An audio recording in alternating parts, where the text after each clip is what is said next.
Assalamualaikum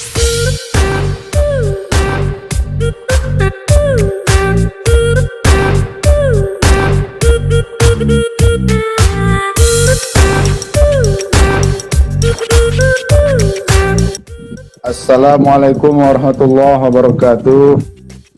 Waalaikumsalam warahmatullahi wabarakatuh. Selamat siang, salam sejahtera bagi kita semua. Baik yang kami hormati Bapak Taufik Hidayat selaku Ketua IKAPENSU, kemudian teman-teman yang telah berhadir ya di acara live diskusi yang bersama IKAPENSU ini.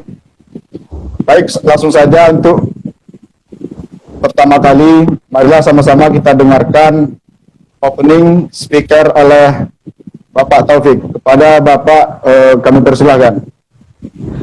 Oke, terima kasih kepada Biansa, jauh-jauh nih dari Padang ya. Assalamualaikum warahmatullahi wabarakatuh. Waalaikumsalam warahmatullahi wabarakatuh. Allah Subhanahu wa Ta'ala karena masih memberikan kita nikmat kesehatan sehingga kita bisa melaksanakan kegiatan live pembelajaran online dari IKAPENSU ya, Ikatan Alumni Pendidikan Sejarah Universitas Negeri Medan. Baik, hari ini kita akan membahas ya tentang belajar online kita, yaitu peran bangsa Indonesia dalam perdamaian dunia. Nah, yang mana seperti kita ketahui, ini adalah materi di kelas 12 SMA, merupakan bab terakhir. Jadi ya untuk anak-anak kami yang duduk di kelas 12 SMA, ini adalah bab terakhir bagi kamu untuk belajar sejarah di jenjang SMA ini. Jadi tentunya sangat menarik sekali ya anak-anak. Baik, sebenarnya materi ini sangat menarik menurut saya karena ini adalah berbicara mengenai sejarah kontemporer, sejarah terupdate, sejarah terkini, dan ini adalah kaitannya tidak hanya bagi Indonesia saja, tetapi terkait tentang pergaulan Indonesia di mata internasional. Misalkan saja di tahun 1950-an kita sebagai sebuah bangsa itu berani membuat konferensi Asia Afrika. Founding father kita dalam hal ini adalah Bapak Insinyur Soekarno, itu sudah cukup hebat sekali. Tadi mengumpulkan bangsa-bangsa Asia dan Afrika yang mana pada masa Perang Dunia Kedua adalah sebagai bangsa-bangsa yang terjajah, dan itu dilakukan di Indonesia. Kemudian kita juga berhasil menginisiasi salah satu inisiator dari gerakan non-blok yang mana pasca Perang Dunia Kedua terbagi dua kekuatan besar atau masuk kepada masa proxy war atau perang dingin. Terjadi blok blok barat dengan blok timur yang mana dipimpin oleh dua kekuatan besar yaitu Uni Soviet dan Amerika Serikat dan sekutu. Nah, namun hal ini tetap membuat Indonesia itu menjadi negara yang independen gitu, non blok, dan ini kita inisiasi beberapa dengan negara-negara lain, dan ini untuk menunjukkan kita bahwasanya kita sebagai bangsa yang berdaulat, kita tetap pada pendirian kita sebagai bangsa Indonesia yang cinta perdamaian. Kemudian kita punya kerjasama ASEAN ya. ASEAN ini adalah salah satu bentuk kerjasama regional ya di kawasan Asia Tenggara, dan Indonesia itu mempunyai andil yang cukup besar karena dalam kawasan Asia Tenggara Indonesia adalah wilayah yang cukup besar. Kemudian begitu juga dengan OKI, misi Garuda, dan ini merupakan menunjukkan bahwasannya Indonesia itu adalah sebuah negara yang lahir pasca Perang Kedua tetapi sudah eksis, dan eksistensinya sudah dimulai di era 10 tahun pasca kemerdekaannya. Nah, untuk para audiens, khususnya para siswa-siswi SMA yang juga berhadir pada hari ini, saya pesankan juga jangan lupa ya, simak nanti narasumber dalam memberikan materi, dan jangan lupa nanti bisa memberikan pertanyaan di kolom chat ya. Jadi nanti Pak moderator akan membacakan pertanyaanmu dan akan memberikan pertanyaan tersebut kepada narasumber. Dan ingat ya para siswa sekalian, agar nantinya membuat kesimpulan dari setelah pelaksanaan live Instagram ini. Baik Pak Amrian, ini yang dapat saya sampaikan. Semoga kegiatan kita berjalan dengan baik. Salam. Amin. Dan izin keluar ya. Oke, baik. Oke, baik. Selamat datang kami ucapkan kepada Ibu ya, Ibu Pemateri. Tadi sudah ada sambutan dari Ketua IKAPENSU, Ketua IKAPENSU Unimed, Bapak Taufik Hidayat SPD MSI. Beliau adalah guru sejarah di SMA Negeri 6 Binjai. Kemudian juga beliau sebagai Ketua IKAPENSU Unimed ya, Ikatan Alumni Pendidikan Sejarah Unimed. Dan kemudian beliau juga merupakan pendidik guru penggerak di Kota Binjai. Baik, sudah hadir bersama kita Ibu ya, Ibu narasumber yang nantinya akan memaparkan kepada kita tentang bagaimana peran bangsa Indonesia dalam perdamaian dunia. Sebelumnya sedikit saya jelaskan mengenai narasumber, yaitu beliau bernama Ibu Mardiana SPD GR ya, S1 Pendidikan Sejarah di Unimed tahun 2013. Kemudian profesi sebagai guru sejarah di SMA Islam Plus Azkia Medan ya Bu ya. Iya benar. Oke, baik, selamat datang kami ucapkan Bu. Oh baik, langsung saja tanpa memperpanjang waktu, langsung saja kami berikan waktu kepada Ibu untuk memberikan penjelasan mengenai bagaimana peran bangsa Indonesia di dalam perdamaian dunia. Pada Ibu kami persilahkan.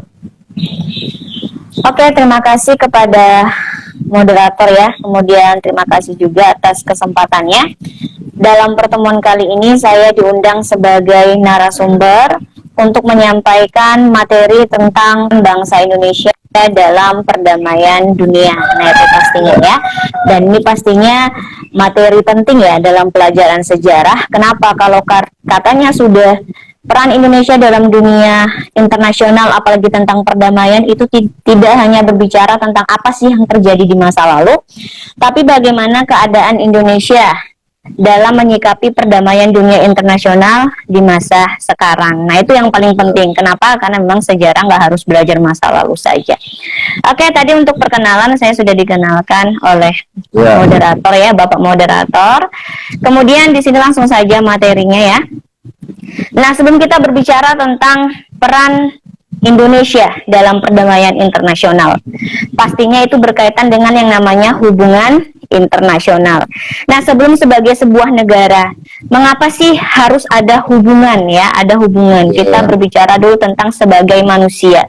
Manusia itu adalah makhluk ciptaan Tuhan yang memiliki dua sifat. Ada kalanya dia bersifat individu dan ada kalanya bersifat sosial. Nah, hubungan itu terjalin ketika manusia itu memiliki sifat sosial.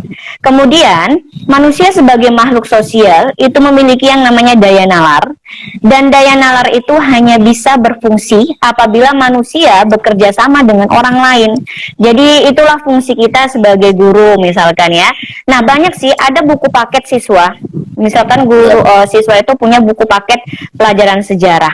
Ada di sana materinya, ada di sana tentang petunjuk cara pengerjaannya. Tapi ada kalanya siswa nggak tahu, ya, nggak tahu caranya mengerjakan. Nah, begitu.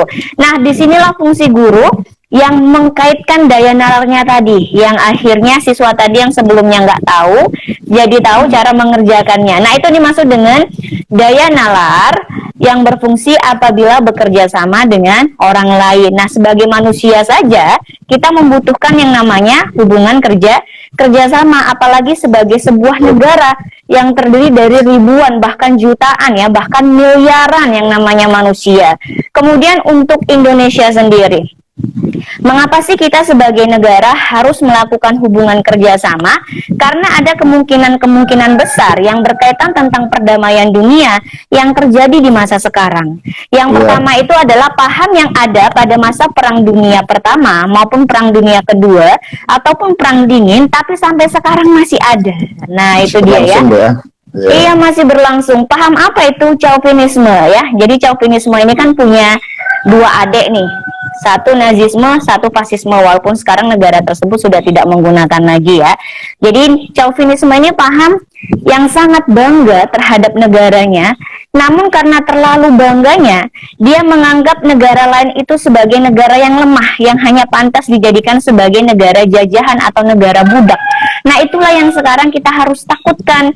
Mungkin untuk saat ini tidak begitu kelihatan, tapi sadar tidak sadar, mau tidak mau, negara kita sedang berhadapan dengan negara-negara yang berpaham seperti itu. Begitu dia. Kemudian yang kedua, ada beberapa sistem penjajahan baru yang sering kita sebut dengan neokolonialisme. Jadi kalau dulu penjajahnya jelas secara kasat mata di depan mata kita gitu ya kan, negara mana? Oh, Belanda. Oh, ada Inggris. Oh, kemudian ada Portugis. Jelas di depan mata kita. Cara menyerang mereka pun kita tahu. Nah, kalau sekarang sistem penjajahan yang baru itu dia nggak kasat mata, tapi merasuk ke dalam sanubari. Dalam ya katanya, yang merasuk sampai ke dalam sanubari kita gitu. Ada sistem atau 4 bidang yang dijajah dalam sistem neokolonialisme ini. Yang pertama itu adalah dalam bidang politik.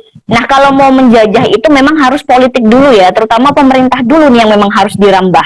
Kalau sudah dapat pemerintahnya, sudah dapat politiknya, maka untuk bidang-bidang yang lain itu gampang. Bidang yang kedua itu adalah bidang ekonomi. Nah, ini yang paling diincar oleh negara-negara lain ini, terutama Indonesia. Nah, kalau kita berbicara tentang Indonesia ya, pada masa Bapak almarhum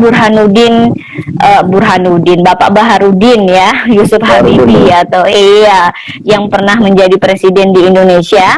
Pada masa beliau, Indonesia pernah berhasil menciptakan yang namanya pesawat terbang. Nah gitu ya. Tapi kenapa sampai saat ini Indonesia untuk memproduksi mobil aja nggak bisa-bisa? Nah begitu. Apa yang terjadi? SMK, karena ada itu pun SMK nggak jelas juga loh Bapak moderator. Apakah benar itu memang asli atau sudah caplok-caplok sana sini? Onderdilnya entah dari mana-mana udah ya kan. Nah kemudian seandainya saja neokolonialisme dalam bidang politik dan juga ekonomi ini tadi tidak dapat di Indonesia, mungkin sekarang kita sudah menjadi negara yang berhasil memproduksi pesawat. Bayangkan pesawat. Sedangkan Jepang saja yang memproduksi mobil dan motor sudah menjadi negara yang begitu maju. Apalagi kita bisa memproduksi pesawat. Dan pastinya kejadian-kejadian yang baru saja kita alami, contohnya pada bulan lalu ya, kita turut berduka cita dengan jatuhnya pesawat Sriwijaya SJ182 ya. Nah, itu membuktikan bahwa memang pesawat kita itu pesawat yang tidak layak pakai, walaupun sebenarnya takdir itu memang di tangan Tuhan, tapi ikhtiar kita pada saat itu memang kurang. Nah, itulah neokolonialisme yang kedua. Kemudian yang ketiga, pertahanan. Ya, ini bukan hal yang asing lagi ya. Seperti yang baru-baru kita dengar, adanya bom di lautan Papua. Nah, ini bagaimana masuknya ini kita nggak ngerti ya, bagaimana, kenapa bisa sampai kebobolan begitu. Kemudian mengenai wilayah-wilayah NKRI yang diklaim milik oleh negara lain seperti Vietnam dan juga Cina, yaitu lautan Natuna kita. Padahal secara jelas dari segi suku saja atau dari segi kehidupan mereka saja, mereka itu adalah ras Melayu. Mereka sama seperti masyarakat yang ada di Kepulauan Riau lainnya. Kemudian yang kedua, yaitu masih berada di wilayah batasan zona ekonomi eksklusif Indonesia yang panjangnya itu adalah 200 mil, dan itu sudah diakui oleh Badan Kelautan PBB yaitu UNCLOS ya, itu dia. Jadi sudah ada penjajahan. Dan yang terakhir adalah kebudayaannya, khusus nih jika ada para siswa ya yang melihat, ini sangat rentan terjadi kepada generasi muda kita, terutama anak-anak SMA, SMP ya, karena memang suatu negara itu gampang sekali untuk dihancurkan apabila generasinya itu sudah hancur. Nah, bagi pencinta drakor, ini juga salah satu dampak nih ya kan, kebudayaan. Masyarakat ataupun generasi-generasi muda kalau jumpa paling senang menggunakan istilah apa nih? Sarang hiu ya. Nah, itu juga salah satu dampak neokolonialisme tuh dalam bidang kebudayaan. Kemudian juga kalau jumpa sama guru atau teman-teman yang lain hanya yang seong. Nah, itu juga salah satu dampak nih. Nah, itulah yang terjadi ya untuk masa neokolonialisme yang sebenarnya secara tidak kasat mata sepertinya tidak ada penjajahan. Tapi ternyata ada yang sudah merambah, bahkan sudah memegang pemerintahan kita. Nah, itulah dia dulu mengapa kita harus melaksanakan yang namanya hubungan internasional. Oke, kemudian kita masuklah untuk jenis-jenis hubungan kerjasamanya ya. Kerjasama itu kan ada 3 jenis. Yang pertama bilateral, yang kedua adalah regional, kemudian yang ketiga itu adalah multilateral. Nah, untuk bilateral, sebagai contoh kecilnya saja kerjasama antara Indonesia dengan Singapura. Kenapa? Yang pertama kita memang tetangga yang dekat ya, tetangga yang paling dekat gitu. Kemudian antara Singapura dengan Indonesia juga punya sejarah yang sama sebagai dari negara pendiri dari ASEAN ya kan. Kemudian kita melakukan kerjasama ekstradisi, melakukan hubungan kerjasama bilateral yaitu ekstradisi dalam bidang kesehatan, pertahanan, dan lingkungan hidup. Nah, kita masuklah untuk materi kita tentang perdamaian dunia ini tadi ya, dari segi pertahanan. Nah, pada masa bom Bali pada tahun 2005, tepatnya pada tanggal 1 Oktober ya, terjadi bom Bali. Kemudian Perdana Menteri dari Singapura yang bernama Lee Hsien Loong, nah itu datang ke Indonesia tepat 2 hari setelah bom Bali. Kemudian di sana mendiskusikan tentang anti yang namanya terorisme. Nah, di sini sudah ada bentuk kerjasama antara Indonesia secara bilateral dengan Singapura ya, walaupun ada kejanggalan-kejanggalan lain. Nah, itu kita perhatikan yang misalkan tentang reklamasi pulau mereka yang akhirnya banyak mengklaim juga lautan Indonesia segala macam. Nah, itu Indonesia juga cara mengatasinya tidak langsung diadakan perang ya, karena kenapa? Kita juga sama-sama masih negara ASEAN, di mana ASEAN juga masih ada hubungan perdamaian dunia dengan negara-negara ASEAN yang lain. Nah, itu yang pertama. Kemudian peran Indonesia di kerjasama regional. Yang pertama kali dan yang paling jelas kita adalah pelopor dilaksanakannya konferensi Asia Afrika yang terjadi pada bulan April tahun 1955. Yang latar belakangnya itu mengapa Indonesia sebagai pelopornya di sana dan mengundang beberapa negara dan menjadi salah satu negara sponsor ya malah untuk konferensi Asia Afrika, karena kita melihat ketidakbaikan dari dampak Perang Dunia Kedua yang melahirkan 2 negara adik kuasa seperti Uni Soviet dan juga Amerika Serikat yang mereka berlomba-lomba untuk menjadi negara satu-satunya sebagai negara adik kuasa. Dampaknya apa? Banyak negara-negara yang menjadi sasaran mereka untuk menjadi negara yang mendukung mereka, negara sekutu mereka dengan menanamkan paham-pahamnya. Nah, di sini Indonesia sebagai negara yang politik bebas aktif. Nah, ini salah satu fungsi Indonesia yang sangat luar biasa nih ya pada masa Orde Lama ya. Politik bebas aktif, walaupun pada akhirnya melenceng juga, tapi ini salah satu peran yang sangat luar biasa. Kenapa? Kita sudah menyatakan diri sebagai negara yang tidak terikat dengan negara manapun. Kemudian kita sebagai negara yang bebas untuk melakukan pembelaan terhadap negara-negara yang terjajah. Nah, itu luar biasanya Indonesia ya pada masa Orde Lama. Kita membuat yang namanya konferensi Asia Afrika, kemudian menghimpun negara-negara se-Asia Afrika supaya apa? Supaya jangan ikut campur lah masalah perang dingin yang terjadi antara Uni Soviet dengan Amerika Serikat. Itu salah satu. Iya, kemudian ada lagi yang namanya GNB. Nah, GNB ini jelas nyata gerakan non-blok.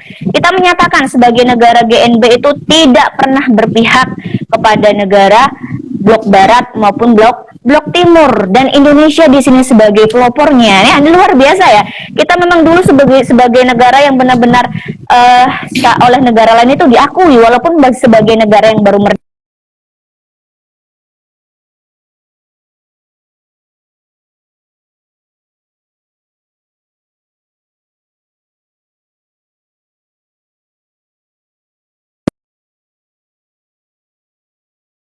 Masjid Al-Aqsa gabung menjadi salah satu negara OKI kemudian kita ikut turut serta dalam perdamaian untuk negara-negara Timur Tengah. Nah, itu dia sangat luar biasa. Kemudian ASEAN, nah ASEAN kita juga sebagai pelopornya, deklarasi Bangkok ya yang terjadi pada tahun 1967 pada tanggal 8 Agustus, kita sebagai pelopor itu luar biasa. Indonesia sangat luar biasa kalau dalam sejarah perdamaian internasionalnya. Kemudian ada lagi yang paling luar biasa tadi sudah disampaikan sedikit sama Pak Taufik ya, ketua kita, yang menyatakan bahwa ya Indonesia sampai tahun 2019 itu kita juga masih mengirimkan yang namanya kontingen Garuda kita. Nah, untuk perdamaian yang terakhir itu ada di wilayah Libanon, kemudian kita juga pertama kali di Mesir. Nah, kita sangat turut serta dan kita sebagai salah satu pasukan perwakilan dari PBB. Nah, luar biasa ya. Itu untuk kerjasama regional tadi sudah ya, untuk ASEAN sudah. Nah, untuk PBB-nya tadi, walaupun kita pernah keluar masuk PBB, tapi itu adalah masalah yang memang kita sebagai salah satu negara pelopor anti penjarahan. Nah, itu sangat luar biasa. Oke, nah untuk hubungannya masa kini, tadi sedikit sudah saya jelaskan ya tentang neokolonialisme itu yang secara nyata walaupun tidak kasat mata sedang kita hadapi. Seperti halnya Natuna yang diklaim oleh Vietnam, kemudian yang diklaim oleh Cina, dan Cina bahkan menganggap dan mereka tidak terima ketika diundang ke Indonesia adanya arbitrase ya. Arbitrase itu mengundang pihak ketiga untuk apa? Untuk membuat sebuah hasil keputusan apakah benar lautan itu milik siapa gitu, walaupun berada di zona ekonomi eksklusif masih wilayah Indonesia. Ternyata Cina juga tidak setuju. Kenapa? Karena mereka juga sudah menggunakan batasan-batasan sesuai dengan aturan batasan kelautan dari PBB, katanya seperti itu. Kemudian pemerintah Indonesia tidak serta-merta harus kita perang gitu ya kan, karena kita menjaga perdamaian dunia ini tadi. Akhirnya ada beberapa kebijakan dari pemerintah Indonesia. Salah satunya adalah kalau sampai Cina tetap mengklaim bahwa Natuna itu adalah bagian dari wilayahnya, akan ada beberapa kerjasama besar yang dilaksanakan antara Indonesia dengan Cina itu akan dibatalkan. Nah, ini kemungkinan saja akan memberikan efek jerah. Karena apa? Karena seperti halnya Jepang, Cina juga salah satu negara besar yang ada kerjasamanya dengan Indonesia. Nah, itu bukan hal yang asing lagi. Jadi kalau sampai ini putus, yang ada Cina akan rugi. Nah, itu sih yang menjadi salah satu kebijakan pemerintah dalam perdamaian dunia internasional. Jadi nggak asal langsung keras ya, harus ada negosiasi dulu, kemudian adanya perjanjian, kemudian ada ratifikasi dan segala macam. Nah, untuk perdamaian internasional sendiri, Indonesia itu sudah punya dasarnya loh. Dasarnya di mana?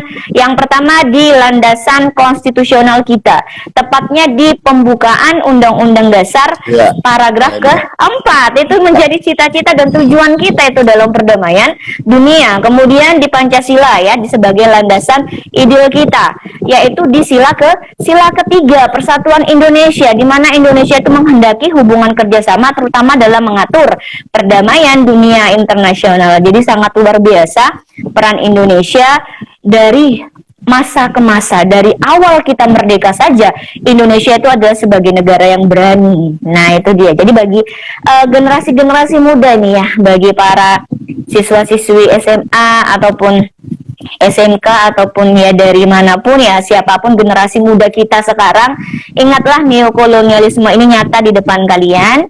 Kemudian jadilah generasi yang bangga. Jangan pernah merasa karena dikatakan oh dasar negara plus 62. Kamu sepertinya bangga dinyatakan sebagai negara plus 62 yang ya bisa dikatakan apa ya, kurang pintar ya, atau kalau bahasa kasarnya bodoh gitu. Nah, jangan bangga. Kenapa? Amerika Serikat pernah membuat pernyataan loh bahwa tenaga kerja dari Indonesia itu diakui kecerdasannya. Tapi kenapa mereka sedikit menerima tenaga kerja dari Indonesia? Karena apa? Karena Indonesia banyak membangkangnya ya, biasalah ya. Kalau orang pintar memang seperti itu gitu. Nah, itu jadi negara lain aja mengakui kecerdasan kita. Kenapa kita harus merasa bangga dianggap negara plus 62 yang notabene itu dianggap sebagai orang yang kurang pintar gitu dia ya. Jadi untuk perdamaian internasional tidak harus dengan kekerasan, karena cara kekerasan itu ada kalanya tidak menyelesaikan semua masalah. Tapi ada beberapa hal yang sesuai dengan undang-undang, baik itu undang-undang yang ada di secara nationality atau sesuai dengan negaranya, ataupun sesuai dengan yang ada di peraturan regional ataupun multilateral yang ada di PBB. Nah itu sih untuk materi tentang peran Indonesia dalam perdamaian dunia internasional. Oke, baik, terima kasih banyak kami ucapkan kepada Ibu narasumber ataupun Ibu materi ya, Bu Mardiana selaku guru sejarah di SMA Azkia. Iya benar. Mungkin dapat saya ambil beberapa poin ya. Yang pertama tadi, mengapa harus ada hubungan internasional ya. Kembali kepada dasarnya manusia itu sendiri tidak bisa hidup secara individu ya Bu ya. Iya benar. Pasti membutuhkan yang namanya bantuan orang lain. Apalagi sebuah negara gitu kan, nggak akan sanggup hidup berdikari tanpa bantuan dan pengakuan dari negara lain. Nah, perdamaian dunia itu tadi sudah dijelaskan ya, setelah berakhirnya Perang Dunia Kedua, banyak organisasi-organisasi internasional yang kemudian bertujuan untuk menciptakan perdamaian dunia. Ya, salah satunya ada PBB, ada Konferensi Asia Afrika, ada Deklarasi Juanda, ada KTT, ada OKI, ASEAN, dan lain sebagainya, yang kemudian organisasi-organisasi tersebut merangkul dunia untuk menjaga perdamaian. Tadi sudah dijelaskan juga oleh Ibu tentang bagaimana bentuk-bentuk kerjasama dalam hubungan internasional. Ada regional, nasional, kemudian ada internasional ya kan. Ada dicontohkan Indonesia mengirim kontingen ke Kongo, ke wilayah-wilayah Afrika yang sedang mengalami konflik gitu Bu ya. Ataupun juga bisa kita contohkan mengenai adanya pertukaran mahasiswa Bu ya, pertukaran mahasiswa. Bagaimana Indonesia mengirimkan mahasiswa ke Turki atau ke Jerman atau ke Amerika atau ke Eropa dan lain sebagainya. Ataupun juga dalam bentuk kerjasama yang mengirimkan duta besarnya, ataupun dengan lingkup wilayah yang terkecil yaitu provinsi mengirimkan konsulat jenderalnya.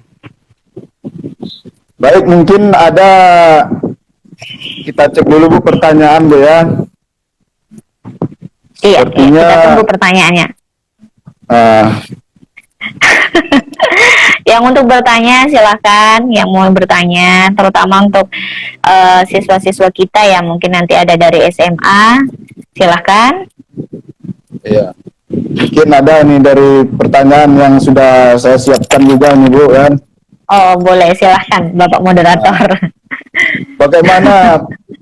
Bagaimana menyikapi ya pengaruh dari dunia media sosial gitu Bu ya kan, dunia media sosial ini terhubung dia secara internasional. Iya. Sehingga terkadang tanpa sengaja ataupun tidak sengaja kita itu terkadang menyinggung negara lain. Katakanlah mungkin sekarang lagi viral gitu Bu ya. Yang viral itu Dayana, seorang YouTuber ya. YouTuber yang dari Kazakhstan. Itu merasa kecewa karena banyak followersnya yang memblokir ataupun unfollow akun Instagramnya, sehingga kemudian muncul berita ini dan viral gitu kan. Bagaimana kemudian sebagai seorang siswa ya, kita menyikapi hal-hal yang demikian sehingga perdamaian di dunia permedsosan ini tetap terjaga dengan baik gitu Bu. Bagaimana itu kira-kira Bu? Itu saja Bu, langsung saja dijawab Bu ya. Oke ya, ini masalah medsos ini memang medsos bisa dianggap sebagai perang dunia ketiga ya, perang dingin yang luar biasa nih di medsos. Terkadang kita nggak kenal siapa dia, kita nggak pernah jumpa gitu karena dia aktif mungkin di medsos. Akhirnya kita kenal dia, kemudian ada sesuatu yang dia lakukan yang terkadang kita mungkin tidak sesuai dengan pandangan kita. Akhirnya kita mengunfollow dia atau tidak mengikuti dia lagi atau memblokir dia dari dunia pertemanan. Nah itu sering terjadi gitu ya. Nah begini, setiap orang itu punya hak ya. Setiap orang itu punya hak untuk ingin atau tidak inginnya dia berteman misalkan di medsos gitu ya kan, punya hak untuk itu gitu. Nah, ketika mungkin seseorang itu membuat konten-konten atau membuat sesuatu yang mungkin tidak sesuai dengan para followersnya pada awalnya gitu ya kan. Nah, itu mungkin hanya sekali, sudah beberapa kali. Kalau dia sekali mungkin yang followersnya itu mungkin mikirnya oh mungkin hilaf gitu ya kan, oke lah nggak apa-apa, masih ada kelebihannya. Ternyata sudah dilakukan mungkin ada beberapa kali, bahkan kata-katanya ataupun konten yang dia buat itu ternyata benar-benar sudah menyinggung.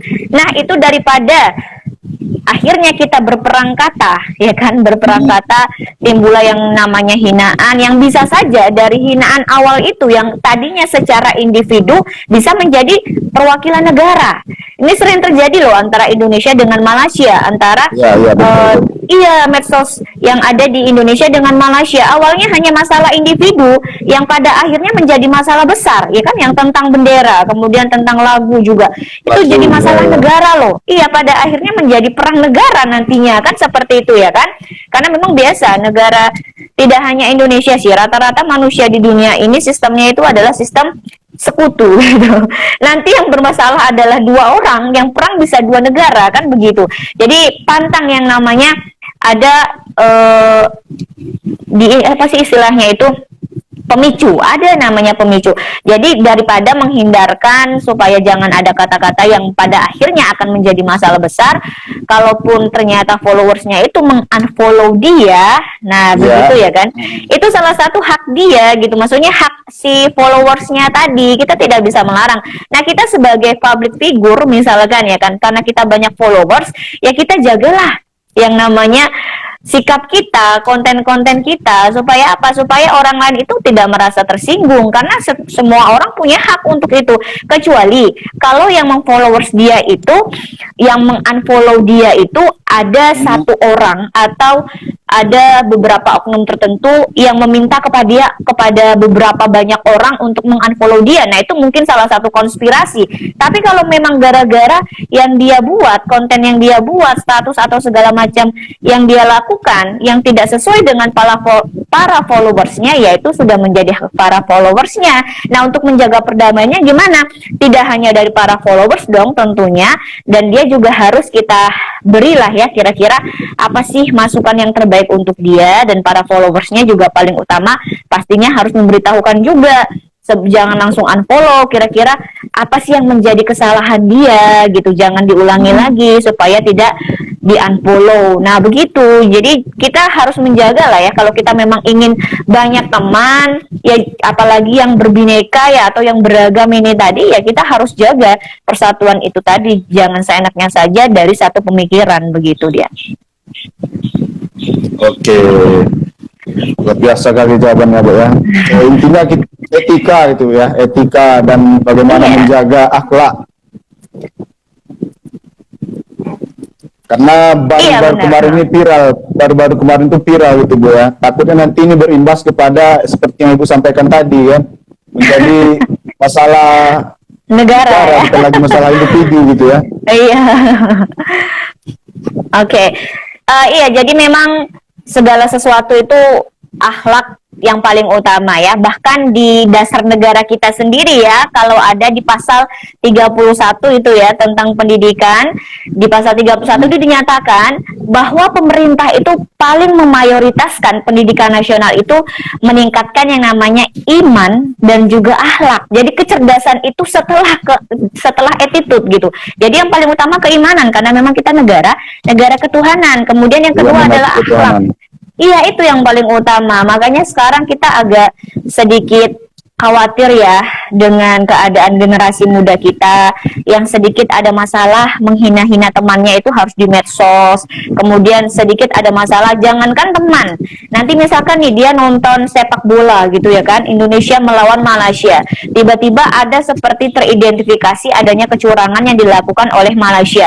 Nah, masyarakat Indonesia membuat status seperti menyerang, seperti membuat kata-kata yang tidak patut atau kata-kata yang tidak pantas. Nah, itu juga salah satu hal yang tidak dibenarkan dari negara kita ya. Jadi segala apapun itu ada tata caranya, dan paling utama itu adalah etika dalam penyampaiannya. Karena itu dalam Undang-Undang Dasar pun sudah diatur di pasal 31, tepatnya di ayat 4.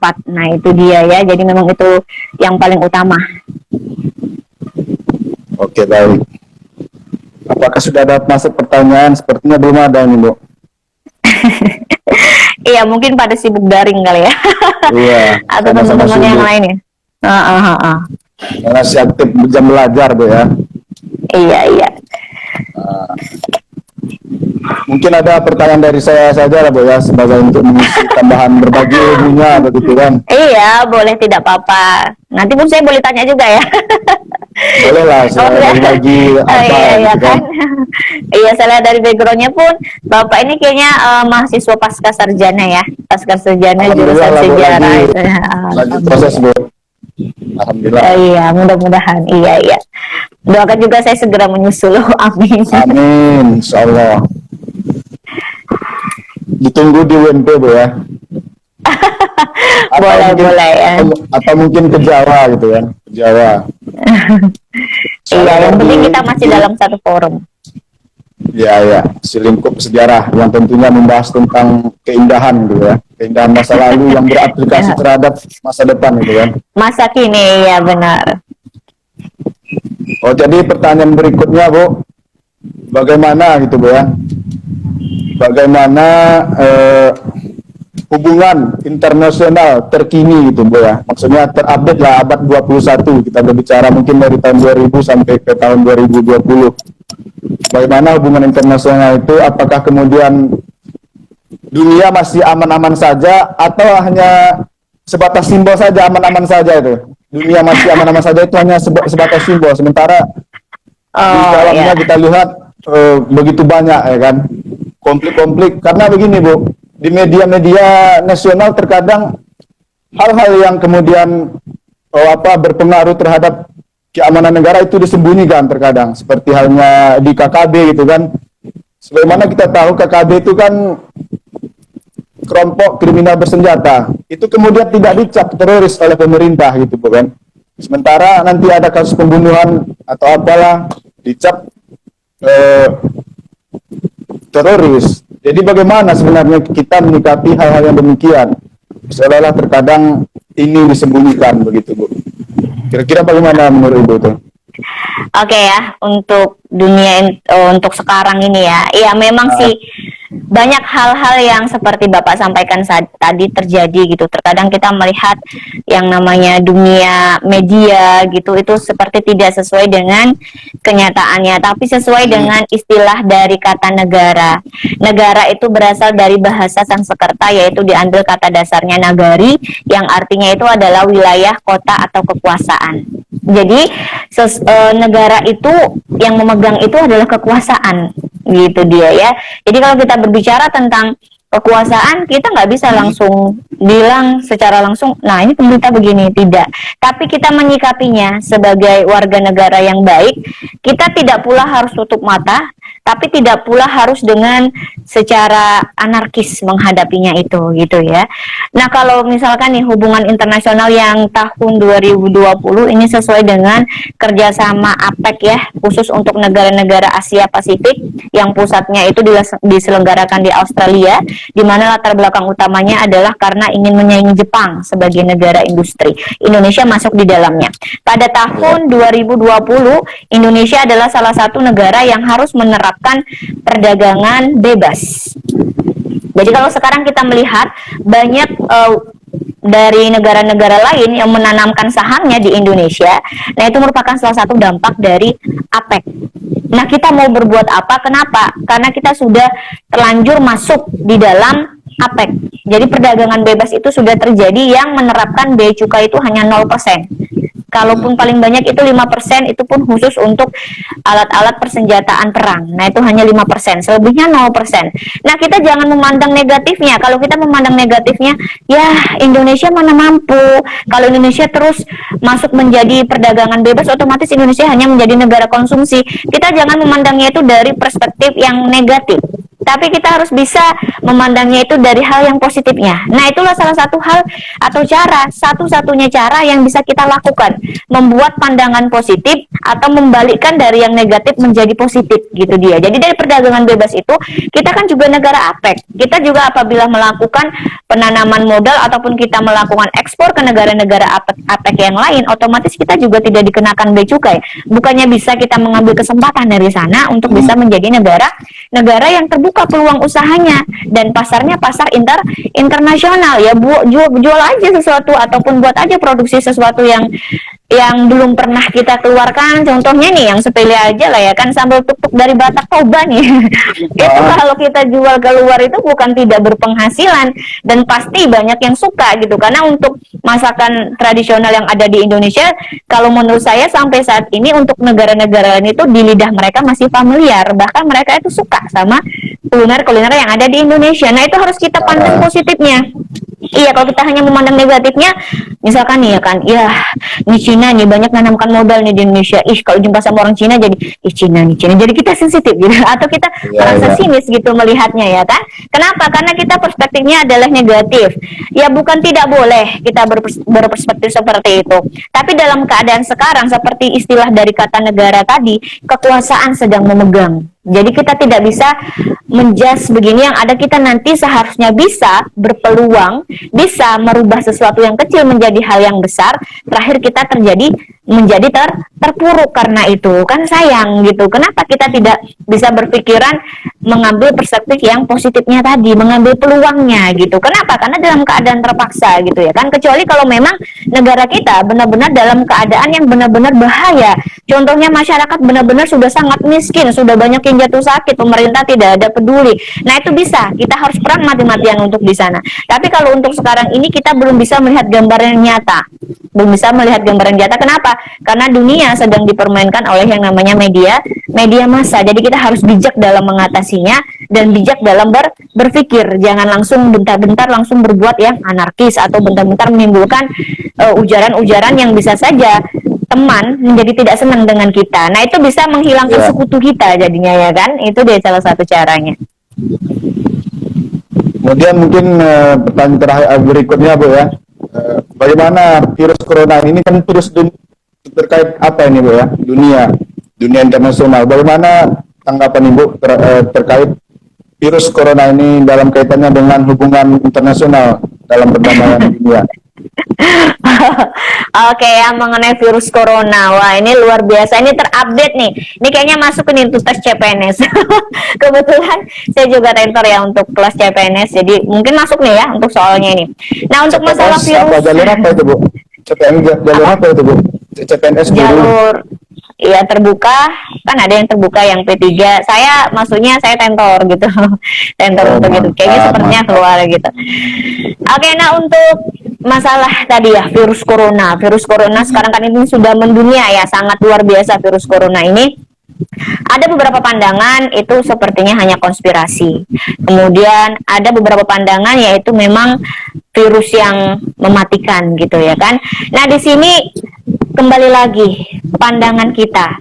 Virus corona itu memang benar ada. Kita tidak bisa pungkiri virus corona itu memang benar-benar ada, karena memang kebanyakan sudah ada yang secara positif terjangkit virus corona. Nah, itu secara nyata. Walaupun ada juga beberapa hal yang dijadikan kesempatan untuk oknum ataupun golongan-golongan tertentu untuk mengambil keuntungan di dalamnya. Nah, masalah internasional gitu ya kan. Banyak hal nih ya, berita-berita yang terbaru katanya ini hanya untuk jualan obat, katanya ya kan, untuk jualan obat nih supaya laku ya, obat dari negara A. Nah, begitu ya kan. Nah, kita harus bisa berpandangan positif. Berpandangan positifnya bagaimana? mau seperti apapun mereka berupaya atau konspirasi apapun yang mereka lakukan, selagi kita masih berpandangan positif, berpandang positif dalam arti seperti ini. Misalkan nih pemerintah mengeluarkan peraturan jaga atau patuhi protokol kesehatan, patuhi begitu. Walaupun mungkin kita merasa nggak harus seperti itu, tapi patuhi saja, daripada pada akhirnya kita dianggap menentang, kita dianggap melanggar, dan kita jadi merugikan diri sendiri gitu ya kan. Patuhi saja gitu, patuhi untuk protokol kesehatan.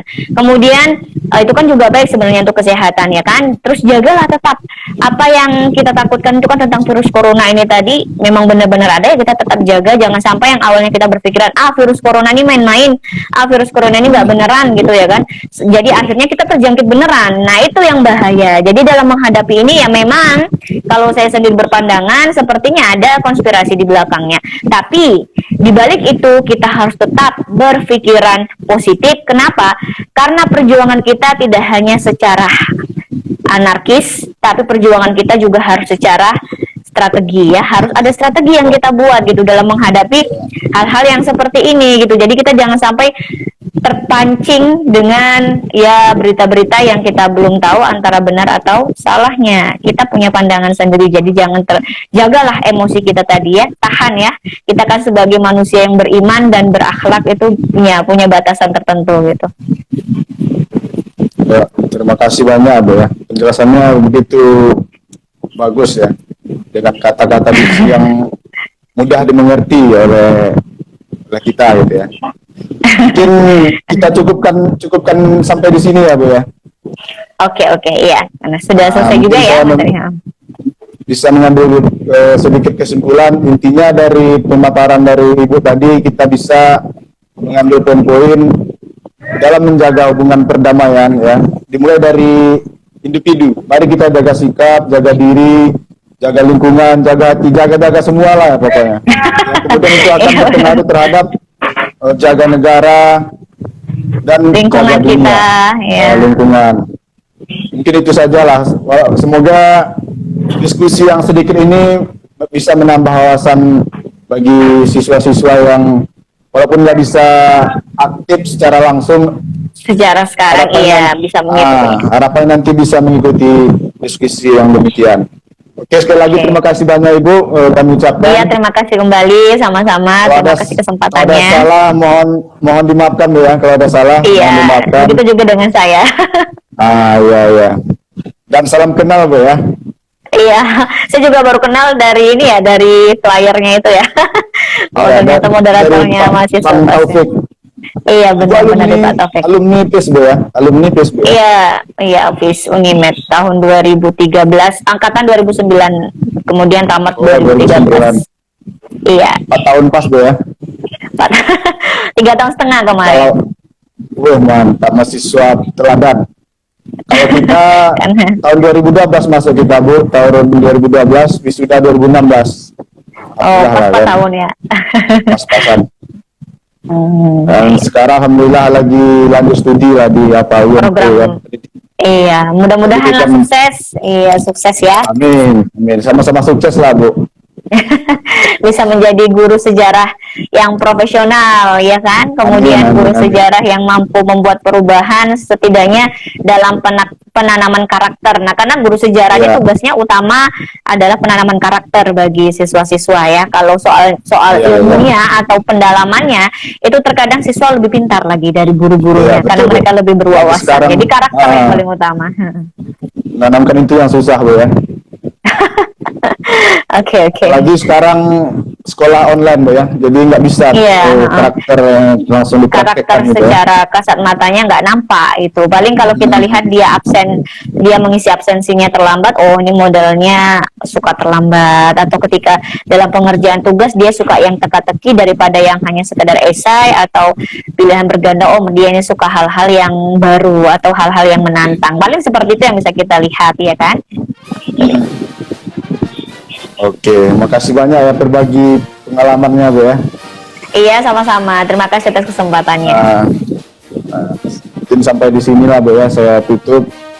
Mohon maaf dan terima kasih. Assalamualaikum warahmatullahi wabarakatuh. Waalaikumsalam warahmatullahi wabarakatuh.